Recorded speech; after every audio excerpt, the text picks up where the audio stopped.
તો આણંદમાં પણ અડધા કલાકની અંદર પોણા 2 ઇંચ વરસાદ ખાબક્યો।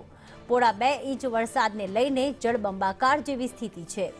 લોટિયા ભાગોળ વિસ્તારમાં પાણી ભરાઈ ગયા। નયા વતન સોસાયટી વિસ્તાર જળબંબાકાર થઈ ચૂક્યો છે। 100 ફૂટ રોડ ઇન્દિરા સ્ટેચ્યુ પાસે પણ વરસાદી પાણી ભરાયેલા છે। તો વિશાલ મેગા માર્ટ પાસે પણ વરસાદી પાણી ભરાયેલા છે। ગામડી વડ છે અને જૂની ટાંકી છે તે વિસ્તારમાં હાલમાં વરસાદી પાણી ભરાયેલા છે। તો આણંદમાં અડધા કલાકની અંદર પોણા 2 ઇંચ વરસાદ ખાબક્યો, જેના કારણે ઠેર ઠેર વરસાદી પાણી ભરાયેલા છે। હાલમાં જળબંબાકાર જેવી સ્થિતિ અલગ અલગ વિસ્તારોમાં આણંદ ખાતે જોવા મળી રહી છે।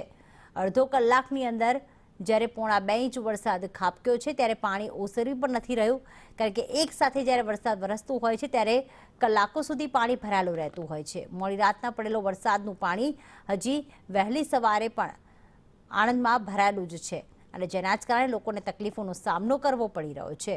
આણંદના આ દ્રશ્યો કે જ્યાં દુકાનોની બહાર, ઘરની બહાર વરસાદી પાણી ભરાયેલા છે। પાણી ભરાવાની સાથે ગંદકી પણ જોવા મળી રહી છે।